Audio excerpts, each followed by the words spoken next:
Tak jo, dobrý den, já vás zdravím. Já jsem David Bečořík, jsem Solution Architect v Red Hatu a budeme si s váma povídat vlastně o trendech kontejnerizaci, co je nového v OpenShiftu a vlastně takový ten pohled na to, co se v OpenShiftu událo v poslední době. Budu se snažit vás probrat těma hlavníma trendama, vysvětlit vlastně, co se řeší aktuálně a na co byste se měli třeba zaměřit i do budoucna a co je vlastně takovým tím příběhem Red Hatu v kontejnerizaci, jak to máme celý namyšlený a vlastně kam to celý směřuje. Takže já, abych jednoduše začal, tak se tady podíváme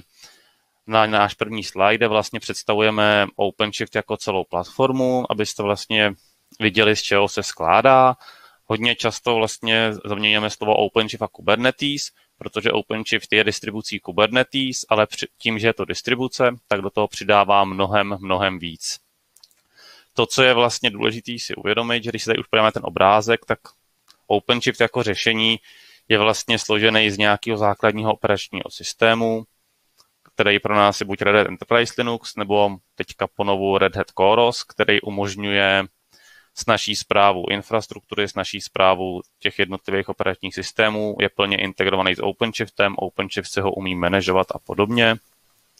Nad tím vším je vlastně postavená vrstva toho našeho známého Kubernetes, který slouží jako scheduler, orchestrátor, zajišťuje, že tam běží ty jednotlivý kontejnery, je schopný vlastně nám hlídat, že celý ten cluster funguje tak, jak potřebujeme, že workload je správně naskedulovaný, že když něco spadne, se to restartuje. Můžeme z něj sbírat metriky o stavu jednotlivých serverů v té infrastruktuře a podobně. A aby jsme vlastně z toho udělali tu platformu, protože OpenShift má v názvu kontejnerová platforma, tak potřebujeme nějaké další služby. To znamená, potřebujeme tam nějakou podporu automatizace, právě která je tam udělaná pomocí operátorů, což je vlastně náš nový pattern, jak zautomatizovat správu OpenShiftu na tu co nejvyšší úroveň, tak, aby jsme vlastně vám jako našim zákazníkům ubrali takový ty day to operations a všechny takový ty nudné tásky, které může dělat automat, tak si myslíme, že to je něco, co by mělo být už součástí té platformy, když ji nasazujete a neměli byste si dopisovat sami. Díky ty velké úrovni automatizaci se nám i zjednodušuje patching, to znamená, že fungují over-the-air updaty. Update platformy je doopravdy strašně snadný. Pokud si pamatujete takové ty knížky, které vycházely před pár lety a mluvili o DevOps jako release it a podobně, tak tam se vždycky říkalo, že když se nasazuje nová verze aplikace, tak v podstatě jediný, co by měl člověk udělat, je kliknout na nějaký tlačítko release it a všechno ostatní by se mělo udát automaticky, aby tam nebyl prostor na lidskou chybu, aby to všechno bylo vždycky udělané reprodukovatelně, stejně a podobně. A vlastně tam i my směřujeme a OpenShift třeba už je tady v této fázi z hlediska instalací, z hlediska updateů, že je to opravdu všechno na one click a ten automat už se postará o to, aby to doběhlo. Samozřejmě, pokud je tam nějaký nestandardní stav, tak ten automat se postará o to, aby ten cluster zůstal běžet, vyhodí nějakou chybovou hlášku, vy na ní třeba můžete zareagovat, kontaktujete náš support, případně to nějakými společnými silami vyřešíme, můžete pokračovat dál. A aby tohle celým vlastně mělo smysl, tak těch služeb tam musí být víc. Musíme tam mít třeba nějaký základní podporu pro monitoring, ať už je to sběr logů, sběr metrik a vyhodnocování takových věcí. Určitě, když je to kontejnerová platforma, tak sobě potřebuje nějaký registry, aby jsme měli kde ty kontejnery mít lokálně nakešovaný, aby se všechno pořád nestalo z internetu, nebo jsme nepřetěžovali nějaký centrální a podobně. Samozřejmě proto tam musí být podpora pro sítě,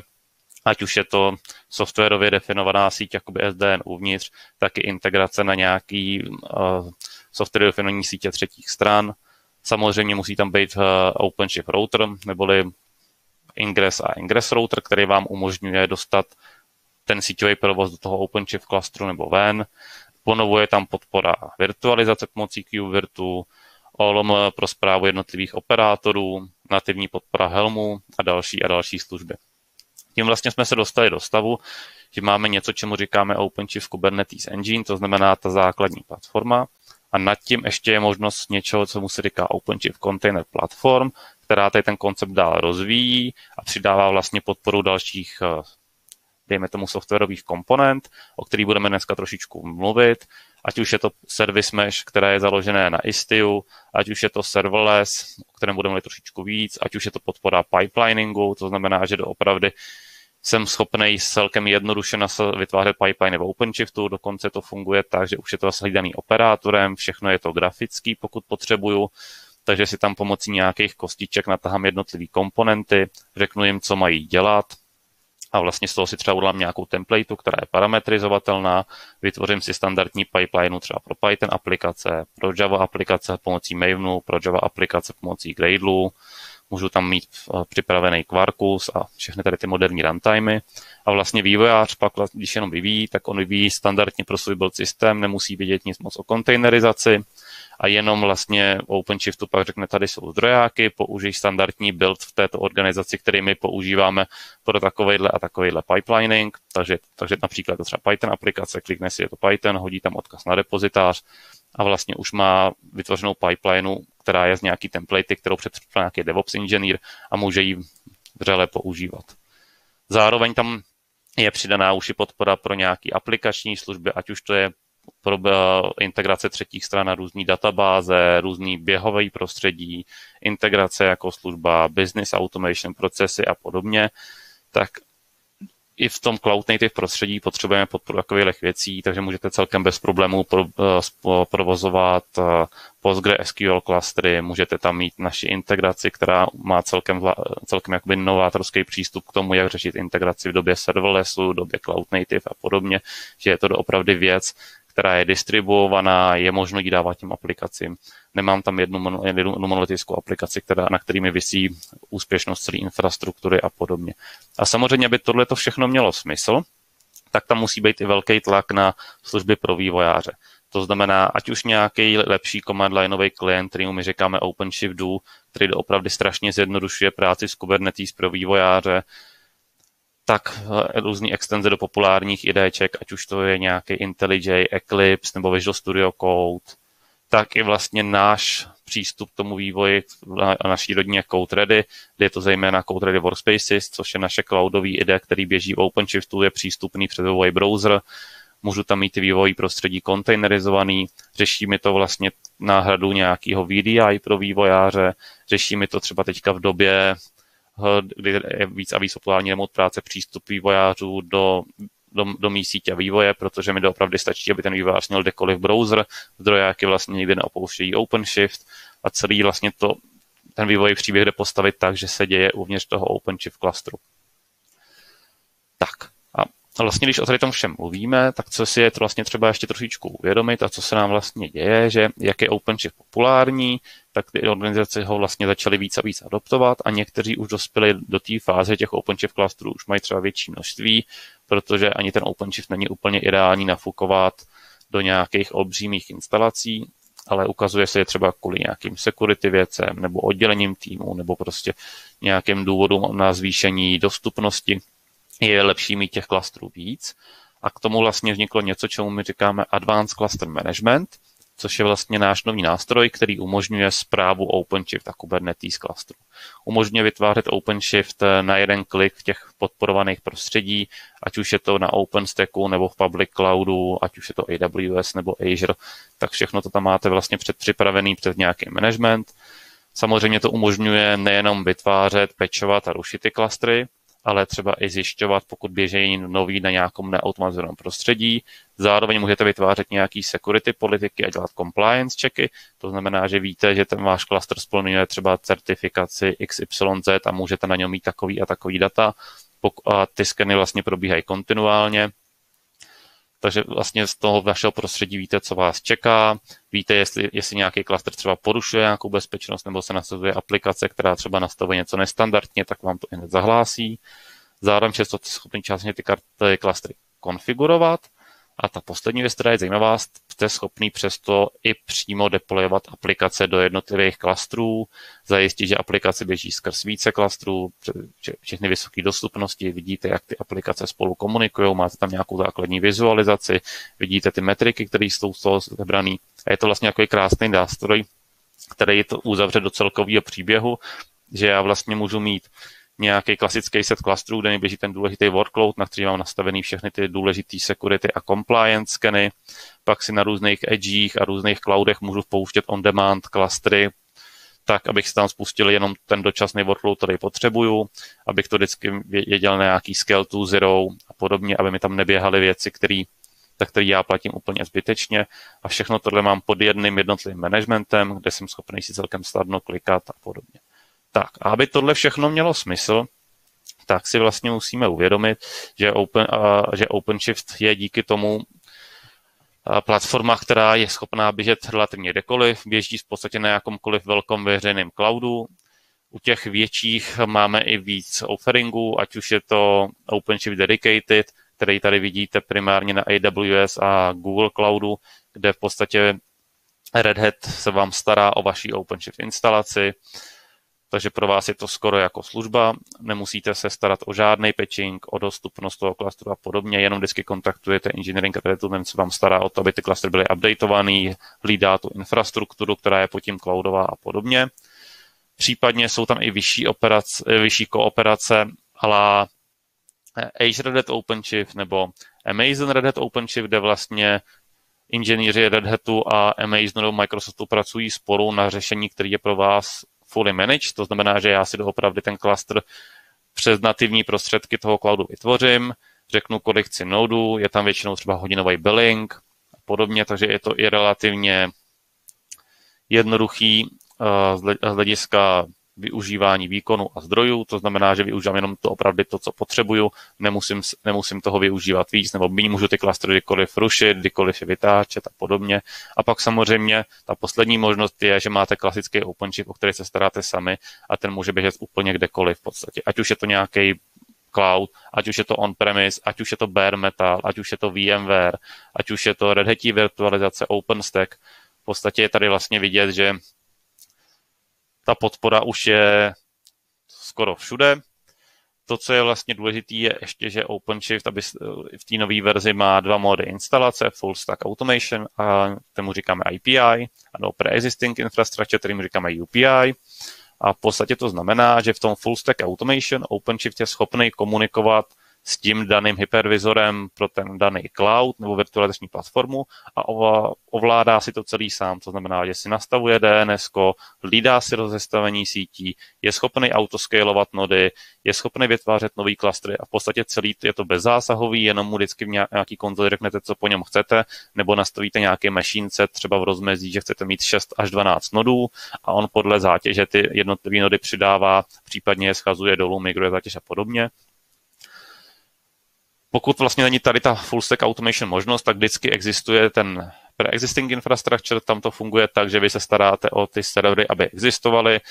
existovaly DNS záznamy, aby to bylo správně zasíťované a OpenShift už si hlídá všechno nad tím. To znamená, připojuje si ty nody do klastru, hlídá, aby byly správně nastavený a vlastně celou už tu věc nad tím si zase drží sám. Vy pak jediné, o co se staráte, je, když potřebujete scalovat nody třeba, tak abyste tomu OpenShiftu vytvořili nový server a řekli mu, kde je, aby on si ho mohl připojit. Tak. Další věc, kterou vlastně OpenShift přináší, je něco, čemu říkáme Extended Update Support a to je vlastně prodloužený support na minor release OpenShiftu. Jedná se vlastně o kritický klastry, který nemůžete často updateovat, chcete je po nějakou dobu udržet na nějaký úrovni patchů a chcete je prostě mít dlouhodobě supportovaný. Teďka to první verze, která tady bude podporovaná ve 4kové řadě, je OpenShift 4.6. A jedinou prerekvizitou pro to, aby vám to fungovalo, mohli se to mít, je, že musíte být na premium supportu a případně si dokoupit tu Extended Update Support, extensionu a podobně. To, co je důležitý, je, že je to doopravdy jenom pro prémiový support, nejde to dát do standardu, ale ono to i k tomu směřuje, že je to zaměřený na opravdu ty klastry, které jsou kritické, které musí zůstat na stejných pečích, to znamená, že ta dostupnost 24/7 tam pro vás je opravdu kritická. Tak a já se dostanu už teďka k těm dalším jakoby větším novinkám, které jsou. Ta jedna z těch nejdůležitějších, o kterých chci dneska mluvit, je něco, čemu se říká OpenShift Serverless. A je to strašně důležitá věc z mého pohledu, protože je to další evoluční krůček v té kontejnerizaci, že já už doopravdy se přepínám do nějaký function as a service a podobně, a podobné mentality, ale serverless je mnohem víc než funkce, je to víc než kontejnery, je to doopravdy celý ekosystém toho, jak vyvíjet aplikace pro nějaký moderní svět. Jak to vlastně celý vypadá, je, že je to složený z několika produktů. Ten asi jeden z nejdůležitějších je Knative. A vlastně ještě co je důležité zmínit, OpenShift Serverless je součástí OpenShift Container Platform, takže všichni, kteří už třeba OpenShift máte, tak už to můžete začít používat. A co je na tom důležitý, je, že je to vlastně celý systém, který je namyšlený tím způsobem, aby doopravdy pro naše zákazníky fungoval tak, že se tam dávají už jenom jednotlivý kusy kódu a já se nestaral o to, jestli to běží někde v kontejneru nebo ve VMku nebo Bůh ví kde, ale je to doopravdy tak, že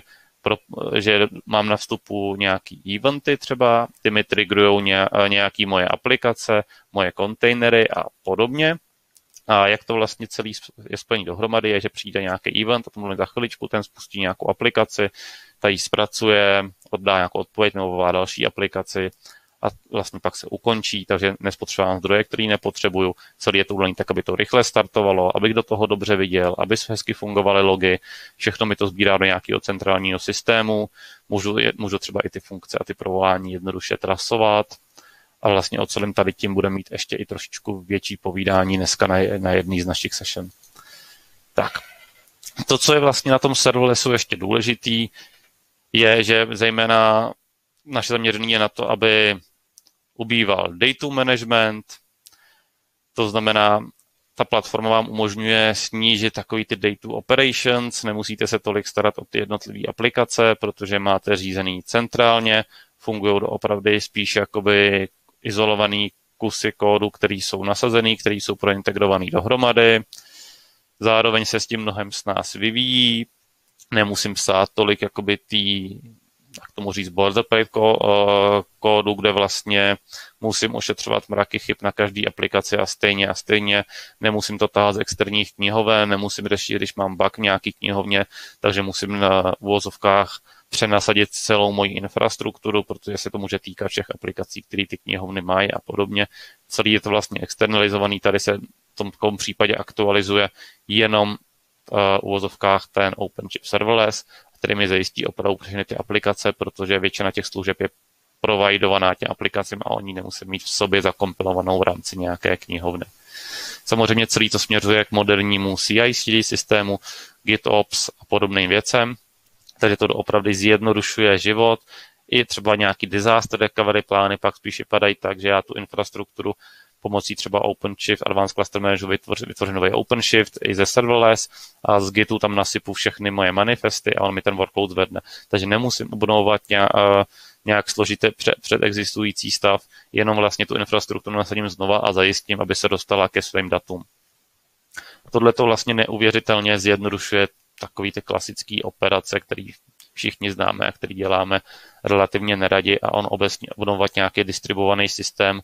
disaster stavu je opravdu dost složitý, takže je dobrý nejenom, když existuje ten postup, jak jsem nastínil, ale i ten systém je navržený tak, že ten disaster avoidance je tam opravdu veliký, je relativně malinkatá šance, že se můžu dostat do nějakého stavu, že bych potřeboval celou site obnovovat. V podstatě jediná šance, jak je úplně nadizajnovaný, kdybyste potřebovali disaster recovery, je doopravdy, když přijdete o celý datacentrum nebo třeba jenom o servery, kde běží všechny OpenShifty. To znamená totální havárie nějakého hardwareu. Není to úplně věc, která by běžně nastávala a kterou byste potkávali na dennodenní bázi. Tak, když jsme zpátky u toho serverlessu, ale tak ta typická věc je tam nějaký servírování, to znamená, že já jsem schopný se dostat z kontejneru do nějakého ODL, který jsem schopný provolávat během pár vteřin. Tady pak budou dál nějaké ukázky, jak to funguje. Je to doopravdy tak, že já mám jenom jednoduchou aplikaci, běžím v nějakých revizích, někam do ní nasměruju trafik, pokud mi to vlastně neběží, tak mi to serverless zvedne a odroutuje správně, obslouží ten požadavek, dá odpověď a zase se to může škálovat dolů. Samozřejmě fungují takové věci jako automatická TLS a SSL pro aplikace, takže se nemusím starat o svý certifikáty. Všechno je to jakoby relativně zjednodušený na to, aby zase ta automatizace, která je toho součástí, dělala takový ty běžné tásky. Eventing funguje velmi podobně, mám tady mraky nějakých zdrojů eventů, ty mi zpracovává nějaký broker a la Event Mesh, přes nějaký triggery a subskripce mi vlastně spouští moji aplikaci, která to obslouží. tady na tom je vlastně pěkný, že zdrojem toho eventingu může být v uvozovkách ledacos, ať mám to krásně přehledný jakoby z jednotlivých konzole, ať už je to nějaká databáze, ať už je to třeba nějaký YAML soubor, nebo Dockerfile, nebo Helm chart, tak to klidně může být doopravdy i nějaká Kafka,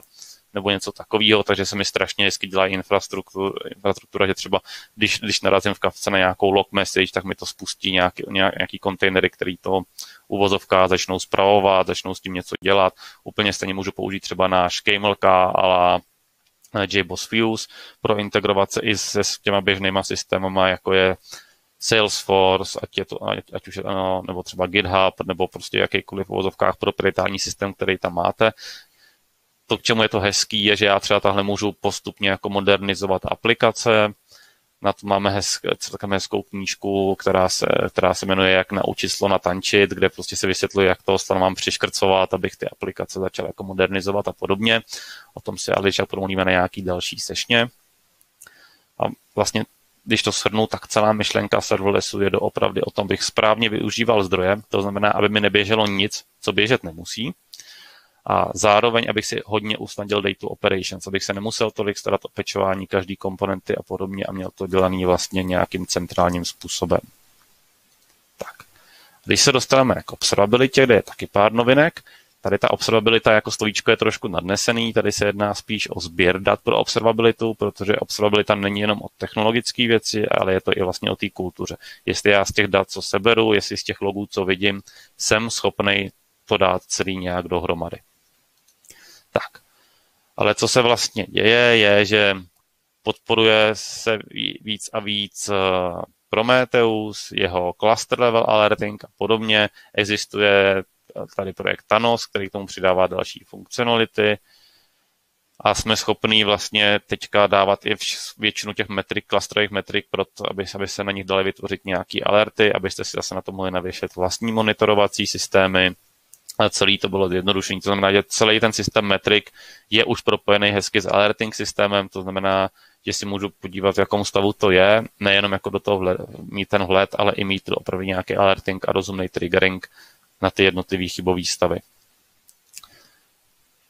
Další zajímavou novinkou je log forwarding, který je už tady jakoby asi dlouho očekávaný. Umožňuje to vlastně forwardovat logy z OpenShiftu, ať už to je do nějaký Kafky, nebo do externího Elastiku, nebo klidně do nějakého Greylogu, nebo něčeho takového. S tím, že vlastně ty streamy můžou mít rozdělení na infrastrukturní, aplikační a audit logy, abych se k tomu každému streamu choval jinak a klidně ho vlastně posílal i do jiného systému. Což zase zjednodušuje to, že ten sběr logů je na OpenShiftu opravdu jenom ten sběr a třeba to zpracování a podobně už může být na nějakom centrálním logování mimo OpenShift cluster, takže se mi zjednodušuje i tady ta konfigurace, mnohem snáz se integruju s těma ostatníma systémama. A tady už se vlastně dostaneme na takových posledních pár novinek, který vlastně bych chtěl tady trošku uvést a který jsou součástí té core platformy toho základního OpenShiftu a který jsou pro mě neméně zajímavý. Určitě, co je zajímavý, je, tak od aktuální verze OpenShiftu můžete vytvářet jenom 3-nodový klastry, to znamená, že master a worker nody můžou být spolu kolokovaný na jednom serveru. A ta myšlenka je taková, že když potřebuji nějaký menší edge cluster, kde třeba potřebuji mít sběr něčeho, nebo tam mít nebo spuštěný nějaký machine learning model nebo něco takového, tak je to vlastně způsob, jak vyhodit malinkatý 3-nodový cluster, kde mi běží ten můj workload. Ty 3 nody tam jsou pořád kvůli tomu, aby jsme zachovali vysokou dostupnost, aby to šlo jednoduše třeba opečovat, aby tam, že když jeden nod z toho klastru odstraním nebo rebootuju kvůli nějakému patchingu, tak aby ty dva to pořád ustály, aby bylo udržený quorum a podobně. Ale je to zajímavý způsob, jak mít větší množství menších OpenShift klastrů někde na edge. Pak samozřejmě je tady jedna hodně veliká novinka, kterou nazýváme OpenShift Virtualization. A to je vlastně něco, o čem budeme mluvit víc a víc a je to způsob, jak vlastně spouštět virtuální mašiny v OpenShiftu. Proč je to důležitý? Je, že jak vlastně ten set vypadá, tak ty kontejnery usnadnily spoustu věcí. Jde to vlastně, jak jsem ukazoval, směrem toho serverlessu, že i ty kontejnery začnou být víc a víc abstrahovaný. A ze stejného důvodu je asi vlastně trošičku hloupost mít nějakou jak to říct, legacy infrastrukturu, která mi spravuje ty jednotlivý VMK po staru a podobně. Pokud vlastně už chci být moderní a chci, aby ta infrastruktura byla snadno ředitelná, řídila se jako kód a podobně, tak je dobrý s nad tím legacy světem už zavřít vrátka, říct, že takový ty centrální zprávy VMek už jsou lehoulince přežitý a že vlastně ty VMka můžu přesunout do OpenShiftu, kde pořád jakoby se k tomu můžu chovat tak, že vím, co mi kde běží, můžu ty VMka migrovat a podobně, ale už je spravuju jako kontejnery, jsou součástí všech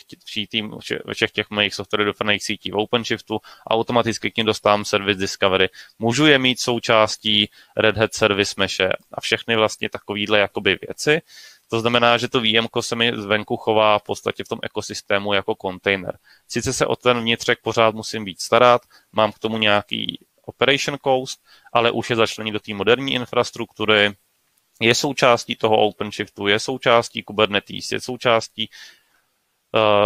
vlastně toho způsobu, jak tu infrastrukturu moderně, můžu ho operovat mnohem snáz jako kód, můžu se líp do toho dostávat třeba Ansible, můžu je začít třeba i škálovat, takže můžu mít podobný use case jako OpenStack a podobně. Tak.